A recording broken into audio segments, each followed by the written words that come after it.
कोणताही घर घडवायची ताकद, कोणताही घरामधला मुलगा घडवायची ताकद, मुलगी घडवायची ताकद ही आईमध्ये असते. आईला उभारावं लागेल पहिल्यांदा. शिवाजी महाराज घडले जाऊन ते घडवलं. महात्मा फुले, शाहू महाराज, बाबासाहेब आंबेडकर, भगतसिंग असतील, त्या प्रत्येकाला घडवायची ताकद ही आईमध्ये आहे. आज आमच्या पोरांची काय परिस्थिती आहे मी तुम्हाला सांगू. हातामधला मोबाईल आमच्या पिढीला सोडू देत नाही. प्रत्येक पोराच्या हातामध्ये मोबाईल आहे. सकाळी उठल्या उठल्या हातामध्ये मोबाईल आहे, रात्री झोपेपर्यंत हातामध्ये मोबाईल आहे. मोबाईल वापरू नये या पदाचा मी नाही. म्हणजे दोष पोरांचा नाही. जर आई आणि बापच मोबाईल बघत असतील तर पोरांना दोष देऊन काय फायदा आहे. आता आई इंस्टाग्रामला रील बघतीये, बाप फेसबुकला रील बघतो, तर या पोरांना वाटणारच आहे आपली आई आपला बाप मोबाईल दिवसभर बघतोय म्हटल्यानंतर आपण बघायला काय हरकत आहे. पोरं अनुकरण करतात बापाय, बरोबर ना. आमच्या पोरांना अनुकरण करू नये असं जर तुम्हाला वाटतं तर आमच्या पोराच्या हातामध्ये पुस्तक द्या ना. आमच्या पोरांना वाचायला शिकवा. ते काम तुमचं आमचं आहे. तर पिढी घडणार आहे. तेवढ्या कथा बाबासाहेब आंबेडकरांचा, तेवढ्या कथा शिवाजी महाराजांचा विचार आहे. आणि या सगळ्या चक्रव्यूहामध्ये पोरं अडकली आणि पिढ्या बर्बाद झाल्या. पिढ्या बर्बाद झाल्या. जुनी लोक सांगतात ना, नवी पिढी बिघडली, नवी पिढी बिघडली. मी मागच्या महिन्यामध्ये 2-3 महिने झाले असतील या नगर जिल्ह्यामध्ये व्याख्यानाला होतो. नगर जिल्ह्याच्या पुढे गेला श्रीरामपूर नावाचं गाव आहे. श्रीरामपूरमध्ये साखर कारखाना आहे आणि साखर कारखान्यावरती दर्शना पवार नावाची एक मुलगी आहे. ती मुलगी 12वी पास झाली आहे. तिचा बाप ट्रक ड्रायव्हर आहे. उसाचा ट्रक वाहून न्यायचं काम करतोय. ट्रक ड्रायव्हर कुटुंबातली मुलगी आहे. एकुलती एक मुलगी. बाबाचं नाव आहे राजेंद्र पवार. मुलगी 12वी पास झाली आणि 12वी पास झाल्यावर मुलगी बाबाला सांगते की बाबा माझी अशी इच्छा आहे की मला ग्रॅज्युएट व्हायचंय, 15वीचं शिक्षण घ्यायचंय. बाप म्हटला बाबा मी तुला शिकवतो. बापानं मुलीला ग्रॅज्युएट केलं. 15वी पास झाली मुलगी. 15वी पास झाल्यानंतर मुलगी बापाला म्हणते बाबा माझी इच्छा आहे की मला एमपीएससी युपीएससीचा क्लास करायचा आहे. बाप म्हटला बाळा मी ट्रक ड्रायव्हर आहे, दिवसात ते 12 तास काम करतो ना तेव्हा मला 10,000 रुपये पगार मिळतो. पण बाळा तुझ्याकरता मी 14 तास 16 तास काम करणार, पण तू अभ्यास कर. आणि बापाला मुलीला क्लास लावून दिला आणि मुलगी एमपीएससी युपीएससीचा क्लास करते. 3 वर्ष या मुलीनं स्वतःला घरामध्ये कोंडून घेतलं आणि 3 वर्षानंतर त्या मुलीनं एमपीएससीची पोस्ट काढली आहे. त्या पोस्टचं नाव आहे आरएफओ, रेंज फॉरेस्ट ऑफिसर. मुलगी क्लासवर अधिकारी. मुलगी चांगल्या मोठ्या पदावर गेली आहे आणि मुलगी एवढ्या मोठ्या पदावर गेल्यानंतर अख्ख्या गावात आपल्या वळायसारखं छोटंसं गाव आहे. गावामध्ये आनंद आहे. आमच्या गावातली पहिली पोरगी आहे एवढ्या मोठ्या पदावर गेली आहे आणि एवढ्या मोठ्या पदावर गेली आमची पोरगी आहे. आमच्या मुलीचा सत्कार केला पाहिजे. गावात सगळीकडे फ्लेक्स लागले पोरीचे. सगळ्यांनी फ्लेक्स लावले ना आणि गावातली तरुण पोरं एकत्र आली. म्हटली नाही आपली बहीण आहे, आपल्या बहिणीचे फक्त फ्लेक्स लावून भागत नाही, आपल्या बहिणीची मिरवणूक काढली पाहिजे. गावातून पोलीची मिरवणूक काढली आहे. ओपन गाडी बोलवली, तिच्यावर मुलगी पुढे उभी आहे, पुढे बँड वाजतोय, मुलगी पुढे उभी, पाठीमागे बाप उभा आहे. प्रत्येक घरासमोर पोरीची आरती केली जाते. प्रत्येक घरासमोर कोणी साखर देतंय हातामध्ये, कोणी गुळ देतंय, कोणी पेढा देतंय. 2 हार यायचे. 2 एक हार मुलीच्या गळ्यात पडायचा, एक हार पाठीमागे बाप आहे बापाच्या गळ्यात पडायचा. ड्रायव्हर असताना बाप रात्रभर आनंदामध्ये झोपला नाही का? अरे पोरीमुळे वाटायला आलं एवढं सगळं. माझं मी ड्रायव्हर आहे, माझे सत्कार कोणी केले असते. एवढा सत्कार पोरीमुळे वाटायला आला. रात्रभर तो बाप आनंदामध्ये झोपला नाही आणि दुसऱ्या दिवशी या मुलीचा पुण्यामध्ये बालगंधर्वला सत्कार आहे. मुलगी पुण्यामध्ये सत्कार करता सकाळी 6 वाजता घरामधून निघाली, 11 वाजता पुण्यामध्ये पोहोचली, 12 वाजता सत्कार आटोपला आणि 1 वाजता मुलगी तिच्या कुठल्या तरी मित्रासोबत फिरायला गेली. फिरायला गेलेली पोरगी पुन्हा घरी आलीच नाही. बाप वाट बघतोय. 12 वाजले, 12:30 वाजले, 1 वाजले, सायंकाळ रात्रीचे 10 वाजले, 10:30 वाजले, 1 वाजला. मुलगी घरी आली नाही. बाप घाबरला. पोरगी कुठं आहे आणि बापानं 2 व्हीलर काढली आहे. पुण्यामध्ये आलाय पोरीला शोधायला. अख्ख्या पुण्यात फिरलाय. सगळ्या नातेवाईकांच्या घरी गेला. दर्शना तुमच्या घरी आली का? सगळे म्हटले नाही आम्ही पाहिलंच नाही. सगळ्या मैत्रिणींच्या घरी गेला. दर्शना तुमच्या घरी थांबली का? सगळे म्हटले नाही आम्ही दर्शनाला भेटलोच नाही. सगळ्यांच्या घरी फिरून आला पण पोरगी सापडत नाही. म्हटल्यावर सायंकाळच्या वेळेला पोलीस स्टेशन मध्ये गेलाय. पोलिसांसमोर रडतोय आणि सांगतोय माझी पोरगी पुण्यामध्ये आली होती, माझी पोरगी आरएफओ झाली आहे, एवढ्या मोठ्या पदावर गेली आहे, माझी पोरगी सापडत नाही, माझी पोरगी शोधून द्या. पोलिसांनी पोरीचा फोटो घेतला, तिचा मोबाईल नंबर घेतला आणि शेवटचं लोकेशन कुठलं आहे त्या मोबाईलचं ट्रॅक करायला सुरुवात केली आणि ते लोकेशन सातारा रोडला खेड शिवापूर म्हणून गाव आहे. तिथं टोल नाका आहे. त्या टोल नाक्यावरचे सीसीटीव्ही कॅमेरे चेक केले आणि त्या टोल नाक्यावरच्या सीसीटीव्ही कॅमेऱ्यामध्ये दिसलं की मुलगी कुणासोबत तरी 2 व्हीलरवर बसून जातीये. तो पुढचा मुलगा कोण आहे त्याला अटक केली. त्याला विचारलं दर्शना कुठं आहे? त्यानं सांगितलं माझं तिच्यावर एकतर्फी प्रेम होतं, तिला लग्नाची मागणी घातली, तिला नकार दिला आणि मग तिला सांगितलं ठीक आहे लग्न करत नाहीस ना हरकत नाही आपण फिरायला जाऊ. आणि तिला फिरायला म्हणून राजगडावर घेऊन गेलो आणि राजगडावरच्या माचीवरून खाली ढकलून दिलं. पोलिसांनी राजगडाच्या पायथ्याशी शोधायला सुरुवात केली आहे. 3 दिवसांनी जनावरांनी, कुत्र्यांनी, लांडग्यांनी अर्धवट खाल्लेला त्या पोलीचा मृतदेह सापडला.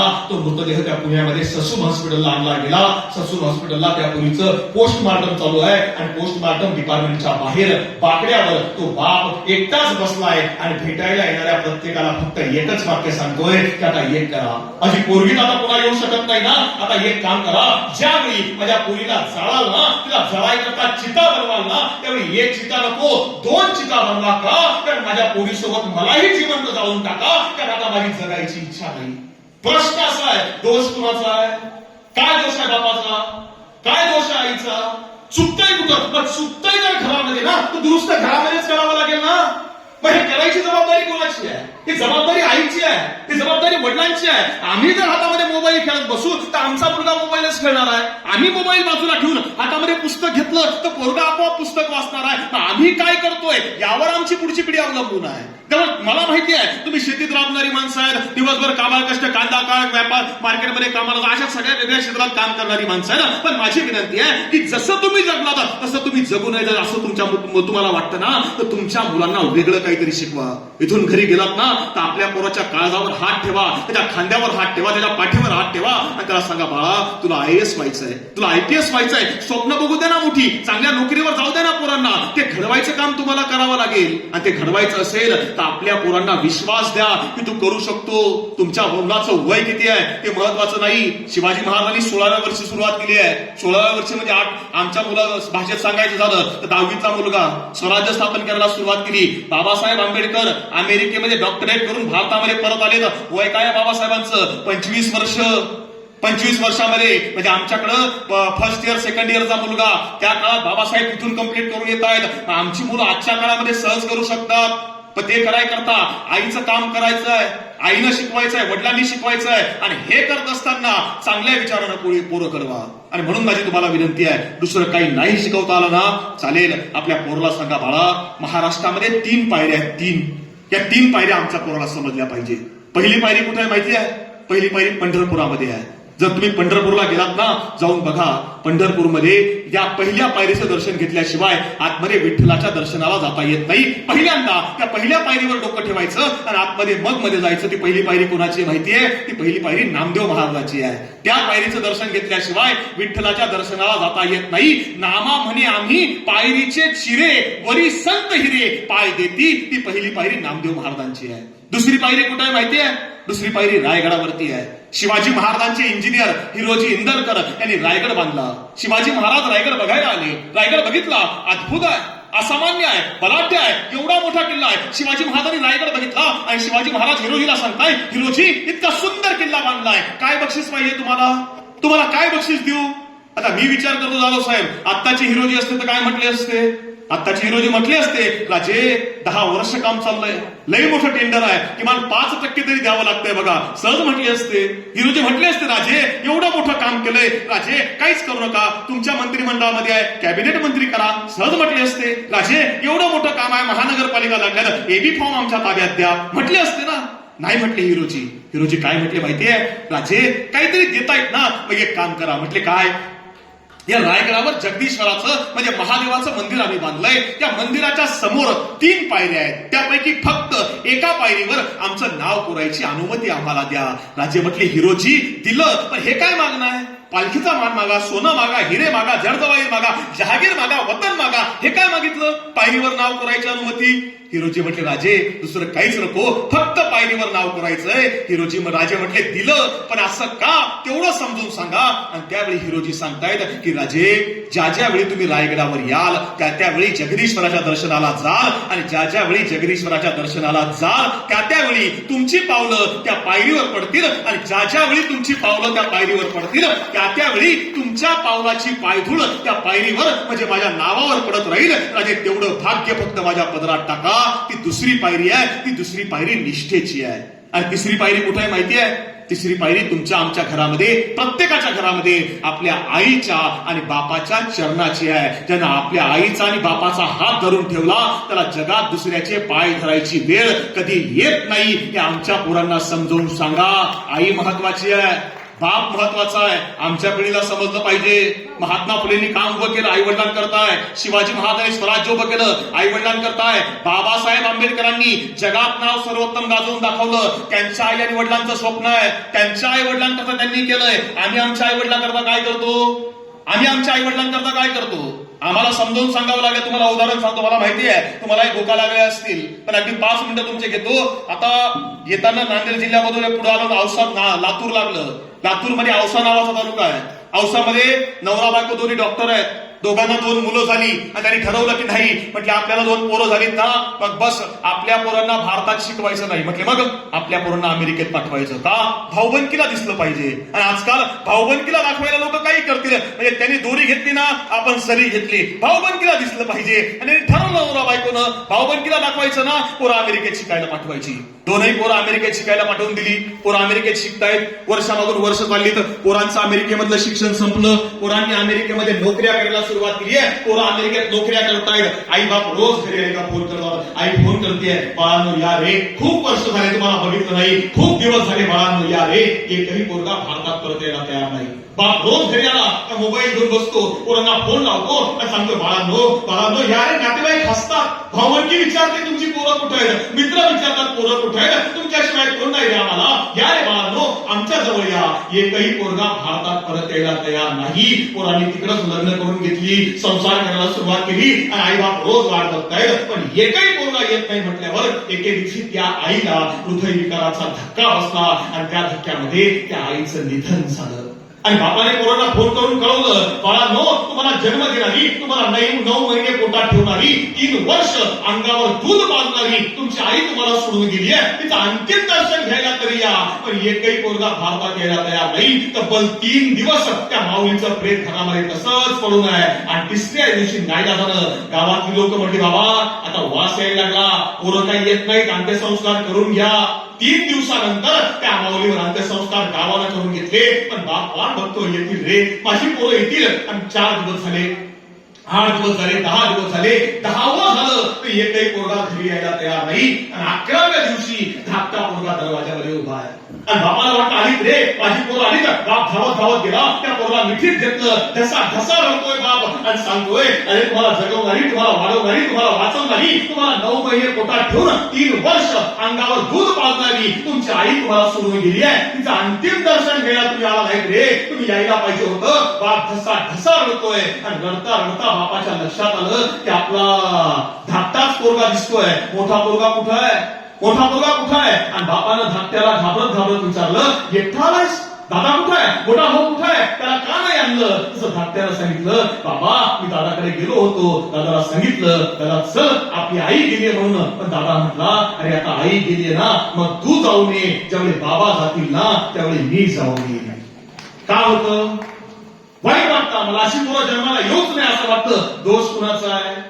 आम्ही काय शिकवतो त्यावर आमची पिढी अवलंबून आहे. पण बाबासाहेबांचा विचार का सांगायचा? बाबासाहेबांनी त्या काळामध्ये सगळं बाजूला करून समाजाला सगळं दिलंय. बाबासाहेबांनी शेतकऱ्यांकरता काम केलं, बाबासाहेबांनी या मातीमध्ये मजुरांकरता काम केलं, बाबासाहेबांनी स्त्रीला समान अधिकार द्यायचा. म्हणजे पूर्वी लोक म्हणायचे काय की पावसानं झोडलं तर कुठं जायचं, नवऱ्यानं मारलं तर तक्रार कोणाकडे करायची, ही पूर्वीची म्हण होती. बाबासाहेब आंबेडकरांनी बदललं. बाबासाहेब म्हटले पावसानं झोडलं तर आडोशाला जायचं आणि नवऱ्यानं मारलं तर पोलीस स्टेशनला जायचं. कायद्यामध्ये स्त्रियांना जे अधिकार आहेत हे डॉक्टर बाबासाहेब आंबेडकरांमुळे मिळाले. तिथे बसायचा, लिहायचा, वाचायचा, स्त्रियांना समान अधिकार डॉक्टर बाबासाहेब आंबेडकरांनी दिले. सगळं देत असताना शिक्षण चालू केलं. या मातीमध्ये बाबासाहेब आंबेडकरांनी शिक्षण संस्था सुरू केली. देऊ शकले असते त्यांचं नाव. आपल्या तालुक्यात जिल्ह्यात कुठेही फिरून बघा, कोणती शिक्षण संस्था काढा, वडिलांचं नाव आहे, बापाचं नाव आहे, आईचं नाव आहे, जन्माला पोरग नातू त्याचं नाव घेऊन लोक मोकळे झाले. बाबासाहेबांनी शिक्षण संस्था काढली. बाबासाहेबांनी काय नाव दिलं? बाबासाहेबांनी नाव दिलं पीपल्स एज्युकेशन सोसायटी. हे लोकांचं आहे, हे लोकांसाठी दिलं गेलं पाहिजे. आणि हा सगळा त्याग त्या महापुरुषानं त्या मातीच्या माणसांकरता केला. दुर्दैवानं आज आपण बच्चासाहेब बाबासाहेबांची जयंती साजरी करतोय. आम्हालाही समजून घ्यावे लागतील ना बाबासाहेब. आमच्याकडे बरीच मंडळी आमच्यामध्ये हा कायदा माझ्या बापाने लिहिला आहे. हो बापाने लिहिला, पण आपण वाचला का? आपण वाचतोय का? मी परवा एका कार्यक्रमाला गेलो होतो जालन्यामध्ये. जालन्यामध्ये गेल्यानंतर मोठा कार्यक्रम होता संविधान दिनाचा. 10 ते 12 हजार लोक कार्यक्रमाला होती आणि मी संविधानावर भाषण केलं. भाषण संपल्यावर समोर एक अधिकारी बसले होते, डेप्युटी कलेक्टर मोठ्या पदावरचे होते. ते म्हटले, सर भारी बोलला, चांगलं बोलला, तुमचं गाव कुठलं? तू म्हटलं देवळा तालुका माळवाडी. म्हटले भारी बोलला, आपल्याला आवडलं, आपली अशी इच्छा आहे की समोर माझा बंगला आहे, माझ्या घरी चहा प्यायला येता का? मी म्हटलं येतो ना साहेब. एवढा मोठा माणूस बोलवतोय म्हटल्यावर जायला पाहिजे. त्याच्या घराकडे गेलो, खाली बघितलं पार्किंग मध्ये इनोवा, नॅनो, मर्सिडीज भारीतल्या भारी गाड्या लावलेल्या. वरच्या मजल्यावर गेलो, मोठा हॉलमध्ये बसलो. समोर बुद्धाची मूर्ती आहे, बाजूला एक फ्रेम आहे, मस्त. मला म्हटलं ही समोर मूर्ती बघितली का? म्हटलं हो. म्हणजे मी थायलंडला फिरायला गेलो होतो ना, तिकडून 12 लाखाला आणली. मी म्हटलं वा क्या बात आहे. बाजूला चित्र दाखवलं. ते म्हटलं मी दुबईला गेलो होतो ना, 2.5 लाखाची पेंटिंग आहे. म्हटलं क्या बात आहे. ज्या सोफ्यावर तुम्ही बसतायत ना, म्हटलं हा सोफा आसाममधून बनवून मागवलाय. म्हटलं वा क्या बात आहे. मी असं वरती बघितलं, पंखा दिसत नाही, तरी सगळं गार लागतंय. त्यांना म्हटलं साहेब पंखा लावलेला आहे घरामध्ये? पंखा नाही म्हटला, अख्ख्या घराला सेंट्रल एसी बसवलाय, सगळीकडे टॉयलेट बाथरूम सुद्धा डायरेक्ट गार म्हटला. आणि सगळं हे झाल्यावर म्हटले हे जे सगळं आहे ना म्हटले आपण आपल्या बळावर केलंय आपल्या. मी चहा पिऊन घेतला, बशी खाली ठेवली आणि जाता जाता त्यांना म्हटलं साहेब आपल्या बळावर नाही, माय बापाहून भीमाचे उपकार लय आहे हो.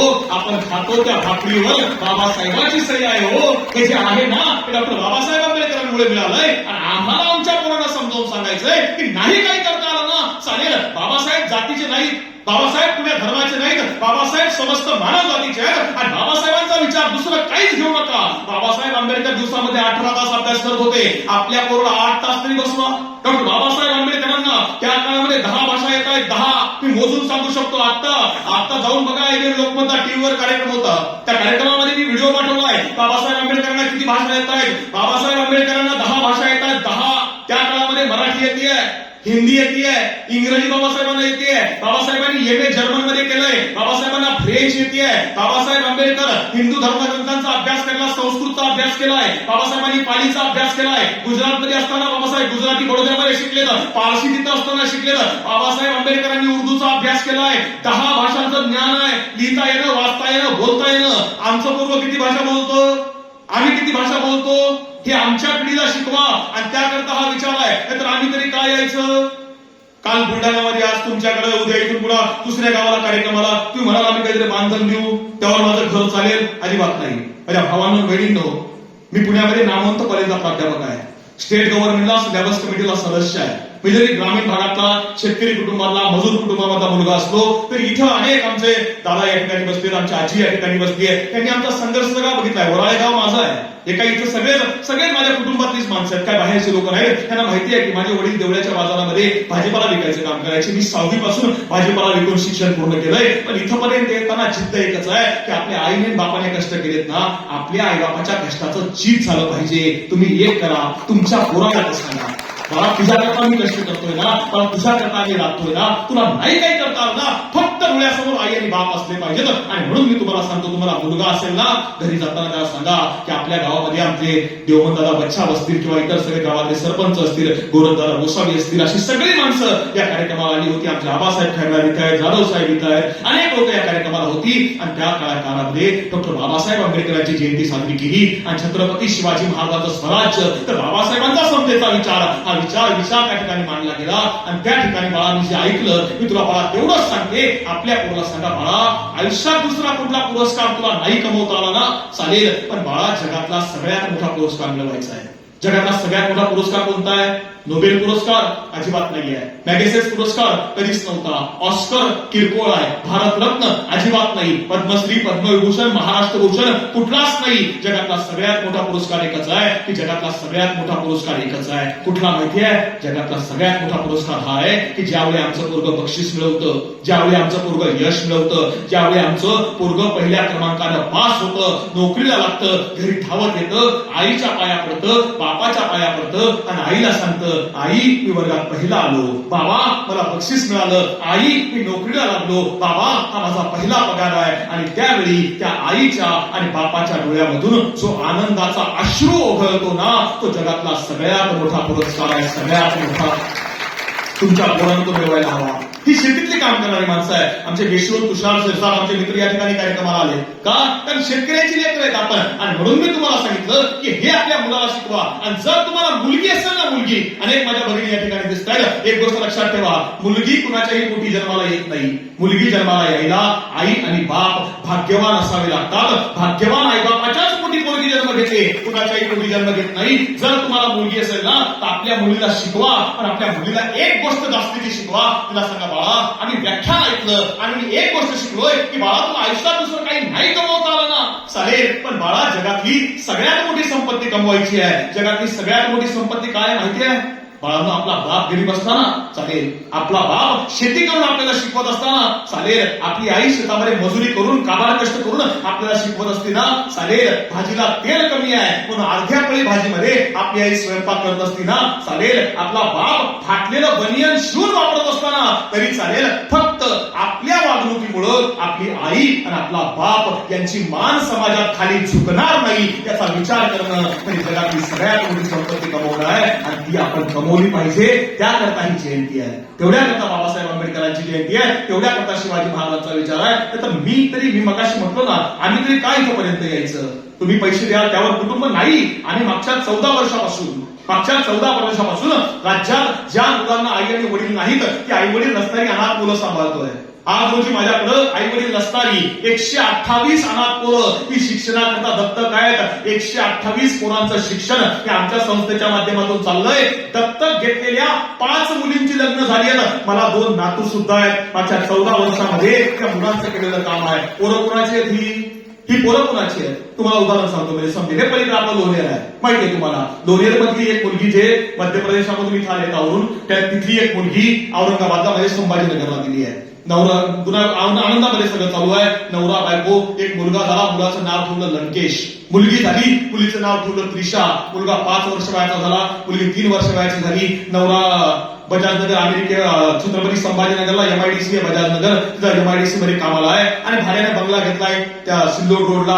आनंदाने सगळं चालू आहे. आणि एके दिवशी नवरा कामावरून घरी आला, सायंकाळच्या रात्रीचं जेवण झालं, बाजूला बायकोचा मोबाईल पडला होता. मोबाईल वाजला, नवऱ्यानं मोबाईल उचलला. काय वाटलं कुणास ठाऊक, काय बघितलं मोबाईल मध्ये माहित नाही. नवरा झोपी गेला, दुसऱ्या दिवशी कामावर गेला, परत कामावरून आला, रात्रीची जेवण आटोपली आणि मुलं झोपली होती, बायको झोपली होती. नवरा रात्री 1-2 वाजता उठला, बॅगेमध्ये चाकू पाजून आणला होता, चाकू काढला, बायको झोपली होती, बाजूची उशी उचलली, बायकोच्या तोंडावर दाबली आणि चाकू बायकोच्या मानेवर फिरवायला सुरुवात केली आहे. तोपर्यंत चाकू थांबवला नाही जोपर्यंत बायकोचा शेवटचा श्वास थांबत नाही. बायकोनं दम सोडला, बायकोनं श्वास सोडला, बायको मरण पावली बघितलं, चाकू बाजूला फेकला. अख्ख्या घरात रक्त वाहतंय सगळीकडे. तसाच घरातून बाहेर आला, घराला कुलूप लावलं, चावी फेकून दिली आणि निघून गेला. सकाळ झाली, सकाळी 8 वाजले, पोरं उठली, 5 वर्ष वयाचा पोरगा उठलाय, 3 वर्ष वयाची मुलगी उठली आहे. पोरं आईला उठवायला लागली. त्या पोरांना मरण काय करताय? लहान पोरं, त्यांना काय, त्यांना वाटतं झोपली आहे, ते पोरं आईला उठवत आहेत. पण सगळीकडे घरामध्ये रक्त आहे, आई उठत नाही, बाप दिसत नाही, पोरं रडायला लागली आहे. 24 तास पोरं आईच्या पेटाजवळ बसून आहे. शहरातला बंगला आहे, तिथं शहरामध्ये समोरच्या फ्लॅटमध्ये बघायला कोणी जात नाही, बंगल्यात बघायला कोण जाणार आहे? ती 24 तास पोरं आईच्या पेटाजवळ रडत आहेत, पण बाहेर कोणाला आवाज जात नाही. दुसऱ्या दिवशी सकाळी शेजारच्या बंगल्यामधली एक म्हातारी बाई दूध घ्यायला चालली होती. तिला बंगल्या खिडकीजवळ बघितलं, कोणतरी रडत आहे आणि पुढे येऊन बघितलं तर कुलूप आहे. तिने विचार केला, कुलूप आहे म्हटल्यावर आतमध्ये कोण रडणार आहे? तिने समोर काही पुढे क्रिकेट खेळत होती, त्यांना बोलवलं, बाळांनो बघा रे, त्या घरामध्ये रडायचा आवाज येतो. ती खेळणारी पोरं धावत आली, खिडकीला कान लावला, रडायचा आवाज येतोय, बॅटने काच फोडली. आतमधलं दृश्य बघितलं, पोलिसांना बोलवलं, पोलीस आले, त्या घराचा दरवाजा तोडला, त्या बाईला काढलं बाहेर, तिच्यावर अंत्यसंस्कार केले, नवऱ्याला अटक झाली, नवरा जेलमध्ये आहे, बायको निघून गेली. प्रश्न असा आहे, 5 वर्ष वयाचा लंकेश आणि 3 वर्ष वयाची त्रिशा सांभाळायचं कुणी, जगवायचं कुणी? आम्ही मला सांगतो, मागच्या 8 वर्षापासून त्यांना सांभाळायचं, शिकवायचं काम आम्ही करतोय का? आमची पोरं आहे, शेवटी ज्याला कोणी नाही त्याला सांभाळायचं काम करून आम्हाला करावं लागणार आहे. हे व्याख्यानामधून मिळणारं मानधन असेल, येणारं धर्मदान असेल, या माध्यमातून ही चळवळ, हा विचार चालवायचं काम आम्ही करतोय. कारण मला माहिती आहे की हे काम महात्मा फुलेंच्या विचाराचं आहे, हे शिवाजी महाराजांच्या विचाराचं आहे, हे डॉक्टर बाबासाहेब आंबेडकरांच्या विचाराचं आहे आणि या विचारामधून आपण हे काम केलं पाहिजे. माझी तुम्हाला विनंती आहे, तुम्ही नाही करू शकत ना, तुम्ही एक काम करा, तुम्ही तुमच्या पोरांना वाचायला शिकवा, आपल्या पोरांना अभ्यासाला शिकवा आणि त्याकरता जयंती आहे. साधी गोष्ट सांगतो आणि थांबतो. गाडगे बाबा आपल्या भागात आले होते, गाडगे बाबांनी परिसर साफ केला, अंधार पडला, गाडगे बाबा मंदिर साफ करायला गेले. मंदिर साफ करायला जात असताना एका माणसानं गाडगे बाबाचा हात पकडला, म्हटले बाबा थांबा, मंदिरात जाऊ नका. म्हटले का? मंदिरामध्ये अंधार आहे, मी दिवा आणतो, देव दिसला तर पाहिजे.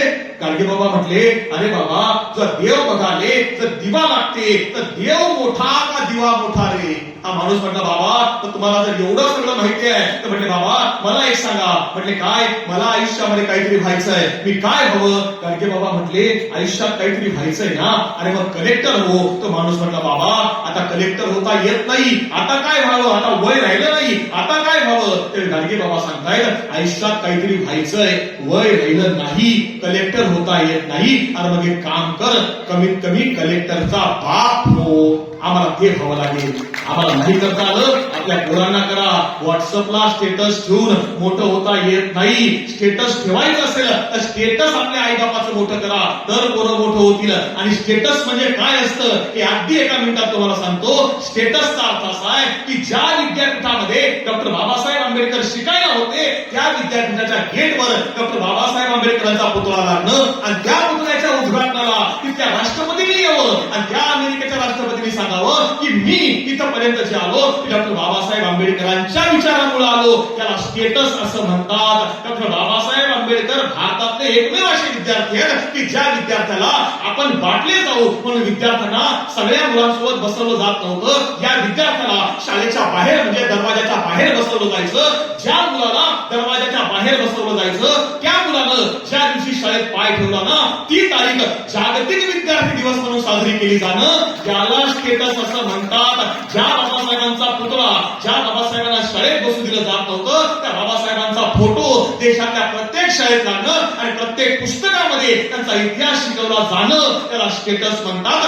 आपल्या पोरांना ते स्टेटस शिकवा आणि विचाराची जयंती साजरी करा. तर वामनदादा कर्डकांसारखा माणूस म्हटला होता की भीमा तू पाहिलेली स्वप्न पूर्ण झालीत का रे? भीमा तुझ्या मताची माणसं मेलीत का रे? पण वराळ्यामध्ये आल्यानंतर वाटतं की बाबासाहेबांचा विचार आजही जिवंत आहे, महात्मा फुलेंचा विचार आजही जिवंत आहे, लोकशाही अण्णाभाऊ साठेंचा विचार आजही जिवंत आहे. आणि तो जिवंत ठेवण्याकरता काम करणारे आदरणीय देवमन दादांसारखी माणसं ते सेवेमध्ये असले, नोकरीमध्ये असले तर ते माझ्या भावासारखे आहेत. आणि ते मला आवर्जून सांगतात की आमच्या गावात तुम्हाला यायचंय. कशा करता? आम्हाला पुढची पिढी जी आहे ती शिवाजी महाराजांच्या आणि डॉक्टर बाबासाहेब आंबेडकरांच्या विचाराने घडवायची आहे. आणि त्याकरता तुम्ही आमच्या गावात या. त्या माणसाची तळमळ बघितल्यामुळे मी इथपर्यंत आलो. इथं त्यांच्याकरता जोरदार टाळ्यांचा कडकडाट करावा अशी माझी विनंती आहे. आदरणीय देवमनदादा बक्षाव असतील, आदरणीय जाधव साहेब या ठिकाणी आहेत, आबासाहेब आहेत, आमच्या आदरणीय गोरखदादा गोसावी या ठिकाणी आहेत, तुषारदादा शिरसाट आहेत, अनेक लोक या सगळ्यांचे ऋण या ठिकाणी व्यक्त करतो आणि थांबतो. धन्यवाद. जय जिजाऊ, जय शिवराय, जय ज्योती, जय भीम. थँक्यू.